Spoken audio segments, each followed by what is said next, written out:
closely guards is that when anyone, including the president and vice president, is embarking on an act, on any act that violates any provision of the Constitution, or if anyone is of the considered opinion that any law or rule enacted by any legislative body breaches the Constitution, that person can run to the Supreme Court for enforcement of the Constitution.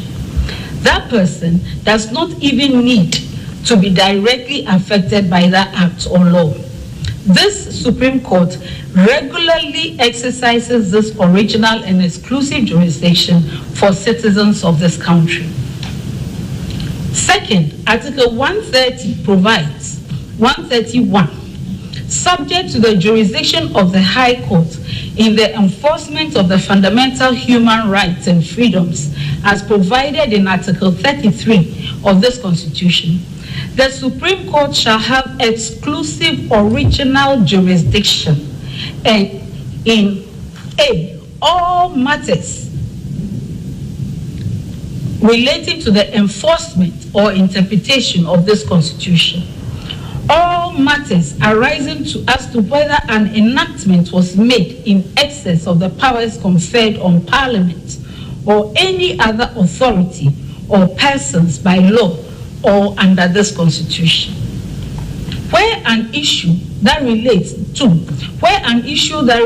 to matter or question referred to in Clause 1 of this article arises in any proceedings in a court other than the Supreme Court, that court shall stay the proceedings and refer the question of law involved to the Supreme Court for determination. And the court in which the question arose shall dispose of the case in accordance with the decision of the Supreme Court. This means that if anyone finds that a meaning is being given to any provision of the 1992 Constitution that the person disputes, or that any act is being done by reason of a disputed meaning given to the Constitution, then Article 2 and Article 131A mandates that only the Supreme Court has jurisdiction to provide the people of Ghana with a correct interpretation of the provision in the Constitution. Third, it is the most basic tenet of our legal system that different courts operate in different jurisdictions, and every court is given its own jurisdiction. So the type of cases that can be settled in any court depends on the nature of the dispute. Thus, if someone is challenging that a member of Parliament has not lawfully won their seat, that challenge must be done at the High Court in the region that the constituency is in. However, if any two people challenge that the process of electing the same member of Parliament did not conform with the constitutional provision, that dispute over the correct interpretation or meaning of the constitutional provision must be brought to the Supreme Court for interpretation. Indeed, if the dispute over correct interpretation or meaning of the relevant provision occurs while the parties are before the High Court, the High Court must, by direction of Article 132, stop hearing the case and refer the dispute over the correct interpretation of the Constitution to the Supreme Court.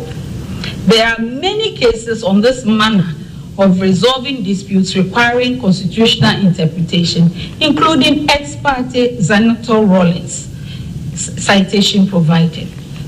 In every given month and year, the Supreme Court regularly deals with cases seeking interpretation and enforcement of provisions of the 1992 Constitution. And every law report issued every month is filled with such cases. It is therefore misinformation and misapprehension of law for the applicant to present that the Supreme Court has no jurisdiction to provide the correct interpretation of Article 97(1)(g), because Article 99 gives jurisdiction over determination of membership of Parliament to the High Court. Article 99 reads, The High Court shall have jurisdiction to hear and determine whether a person has been validly elected as a member of Parliament, or the seat of a member has become vacant, or a person has been validly elected as a Speaker of Parliament, or having been so elected has vacated the office of Speaker. A person aggrieved by the determination of the High Court under this article may appeal to the Court of Appeal. From the above, it can be seen that if anyone raised the question whether a person has been validly elected as a member of Parliament, or a seat of a member of Parliament has become vacant, as a matter of fact, that person is required to go to the High Court for the High Court to resolve any issues around that question. In the instant case, the records brought to the Supreme Court submitted that the question was raised on the floor of Parliament, that by filing nominations to contest as independent members of the 9th Parliament, members of the 8th Parliament should be deemed, by reason of the meaning of Article 97(1)(g), to have vacated their seats in the 8th Parliament. Thus, the vacation of seats is not a matter of fact from death or resignation or notice by the parties themselves to Parliament. It is to be taken from an interpretation and enforcement of Article 97(1)(g). It has been argued by counsel for the Speaker that what the Speaker presented to Parliament on 17th October did not constitute a ruling that was executable or amenable to the controversy raised in the suit. On the contrary,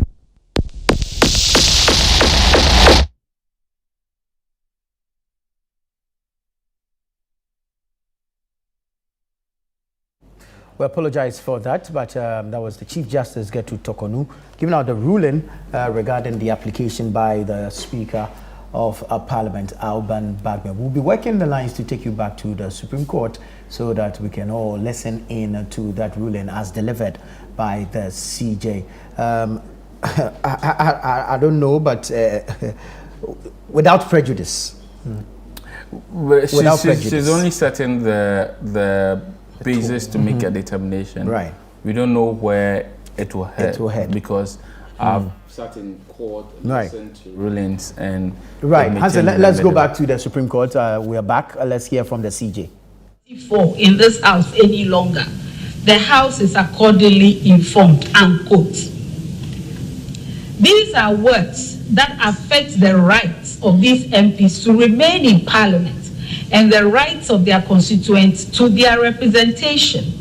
Thus, if a controversy is raised to the propriety of the interpretation of Article 97(1)(g) that led to this conclusion, then this court is rightly sized with jurisdiction to provide a hearing to the plaintiff.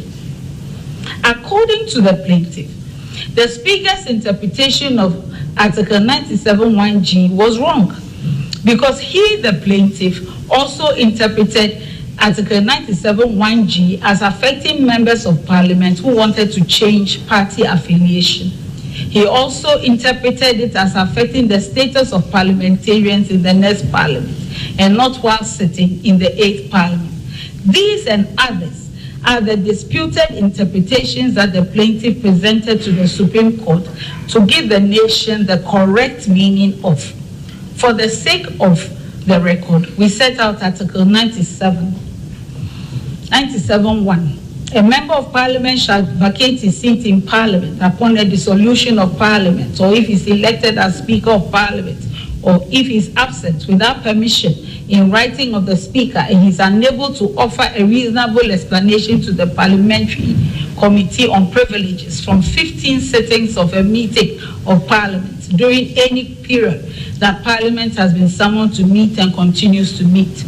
Or D, if he is expelled from Parliament after having been found guilty of contempt of Parliament by a committee of Parliament. Or E, if any circumstances arise such that if he were not a member of Parliament would cause him to be disqualified or ineligible for election under Article 94 of this Constitution. Or F, if he resigns from office as a member of parliament by writing under his hand, addressed to the speaker.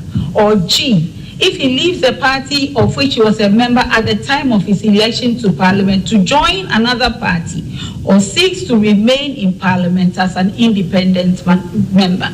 Or H, if he was elected a member of parliament as an independent candidate and joins a political party. 2, notwithstanding paragraph G of clause 1 of this article, a merger of parties at the national level sanctioned by the party's constitution or membership of a coalition government of which his original or political party forms part shall not affect the status of any member of parliament. Now, clearly, with the disputed interpretations alleged in the plaintiff's statement of case, even if the parties had gone to the High Court under Article 99, the High Court would have been compelled by Article 132, as happened in the case of ex parte Zaneto Rollins, to refer these contested meanings to the Supreme Court to determine the correct interpretation. It is therefore disingenuous and wrong, including being an act of disinformation, for the argument to be presented that the jurisdiction of the Supreme Court could never be invoked to determine a constitutional interpretation because of the High Court's jurisdiction to hear and determine disputes on elections and vacation of seats of members of parliament under Article 99. Our clear view is that Article 99 gives the jurisdiction to hear cases involving questions on validity of election or vacation of seats of a member of parliament and the speaker. It does not in any way take away the jurisdiction of the Supreme Court to interpret and enforce any provision of the Constitution, including Article 99 itself. We have considered the objection to the procedure used to serve the speaker because of the administrative circular of the Chief Justice in 2021 and 2024.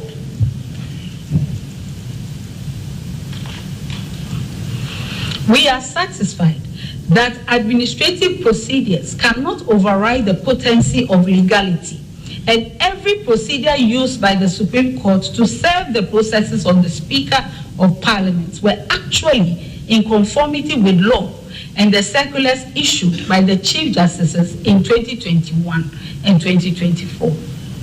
Exercise of discretion.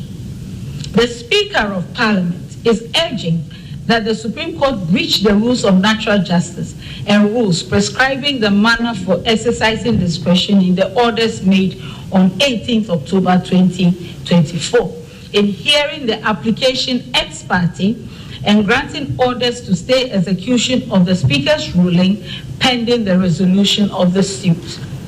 It is a very basic and primary principle of law that an order of stay of execution must be made on consideration of exceptional circumstances that can affect the parties, which exceptional circumstances include the wreaking of irreparable harm if an order of stay of execution is not granted.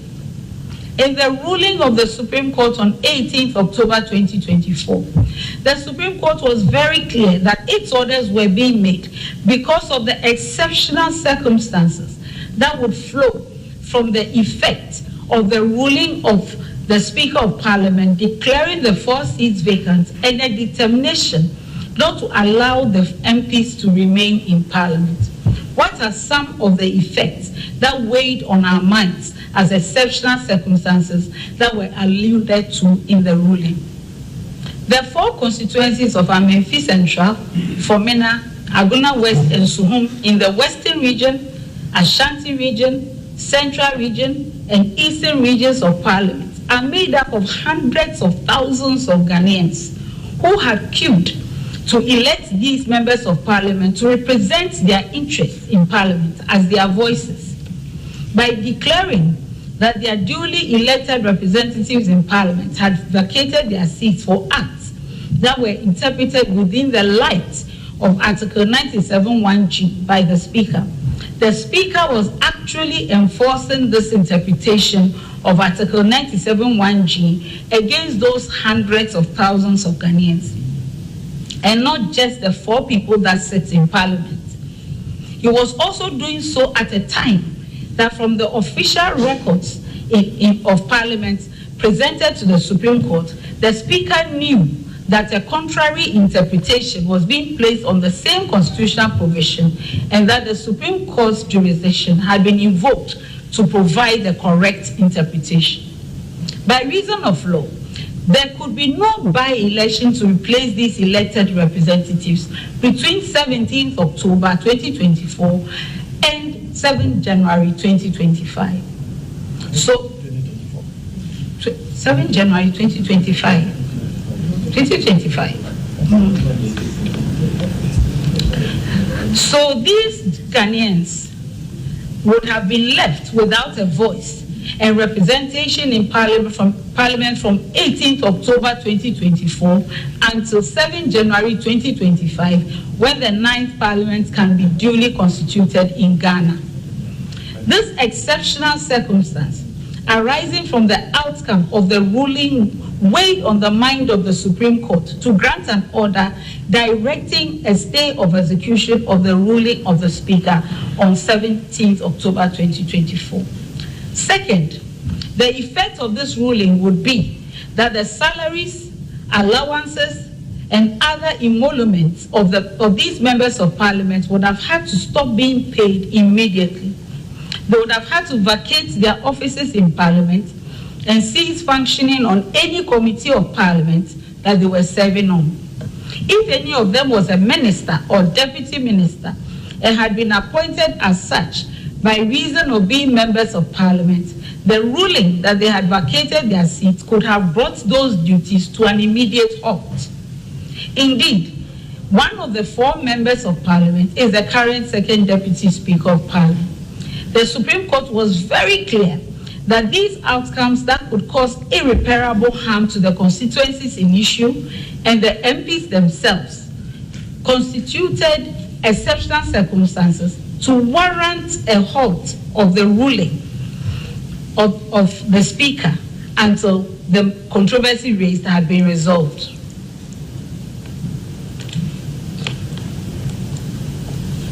The consideration of these exceptional circumstances was clearly spelled out in the ruling of 18th October 2024. So it is surprising that the applicant should urge that the discretion of the Supreme Court was exercised in breach of Article 296. So why did the Supreme Court grant orders after hearing this application ex parte or without notice to the Speaker of Parliament? Once again, the ruling stated the reason clearly. The official records of Parliament for 17th October 2024 was placed before the Supreme Court as an exhibit. The record showed that the processes of court had been served through the legal department of Parliament, and this had been brought to the notice of the Speaker. He bantered extensively on this information with the plaintiff on the floor of Parliament.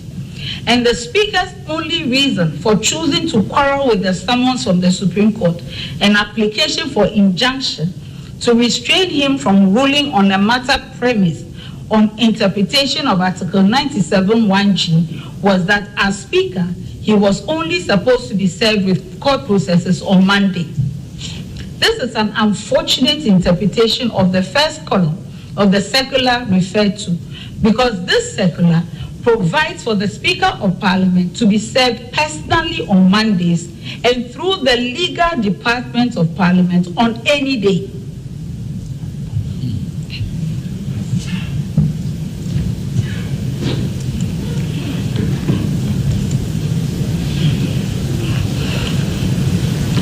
But whatever interpretation of the circular that the Speaker chose to put on how he was to be served, the Supreme Court is satisfied that the Speaker was well served with notice of the action that had been started on 15th October 2024 and seeking the correct interpretation of Article 97(1)(g) of the Constitution.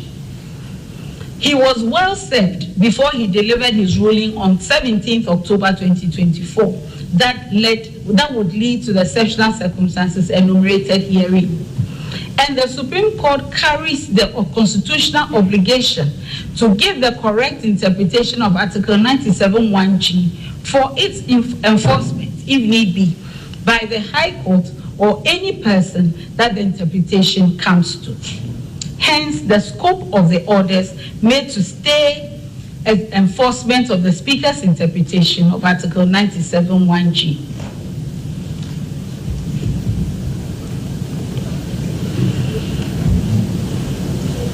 Grant of orders beyond 10 days.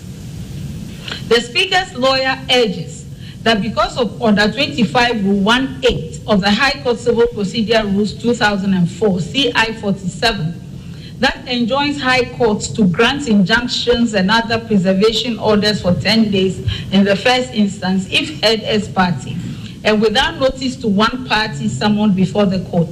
The Supreme Court was also enjoined to grant the ex parte order for 10 days as a matter of rules and practice. This is a submission that fails to appreciate the import of Article 2.2 and 2.3 and 2.4, which guide the Supreme Court when dealing with a constitutional matter such as this. We will quote again Articles 2.2, 2.3, and 2.4.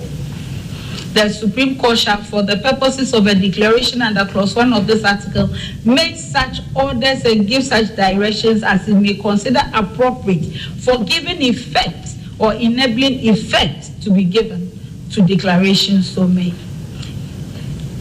Any person or group of persons to whom an order or direction is addressed under clause 2 of this article by the Supreme Court shall duly obey and carry out the terms of the order or direction. The Constitution enjoins the Supreme Court to make orders that are appropriate for giving effect or enabling effect to be given to its final declarations on the correct meaning of a constitutional provision. And the Constitution is so serious about ensuring the obedience of such orders that it creates the offense of high crime for failure to obey such orders in Article 2.4. Not even the President and Vice President are exempt from obeying the orders of the Supreme Court when they are made to give effect to its duty to prevent a violation of the Constitution.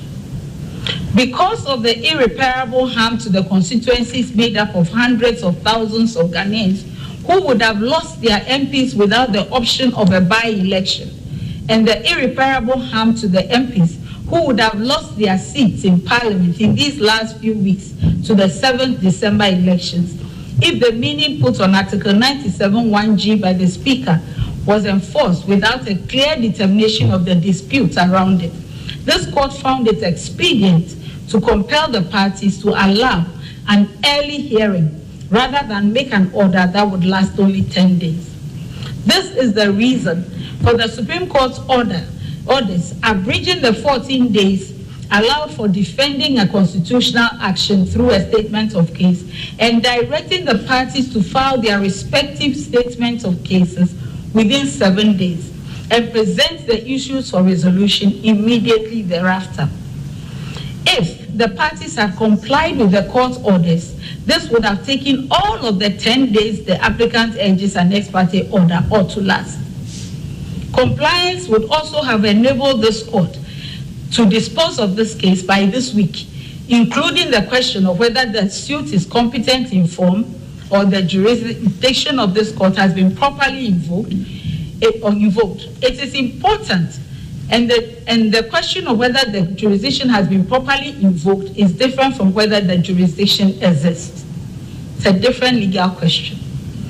It is important to place on record that both the plaintiff and the Attorney General have complied with these orders, and this court is able to complete hearing of this suit if the Speaker chooses to file no processes. For the above reasons, the application is refused.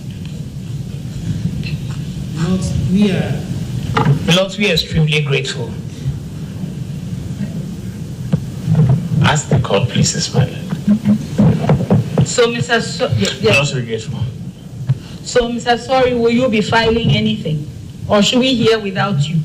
Oh, no, I don't have instructions on that.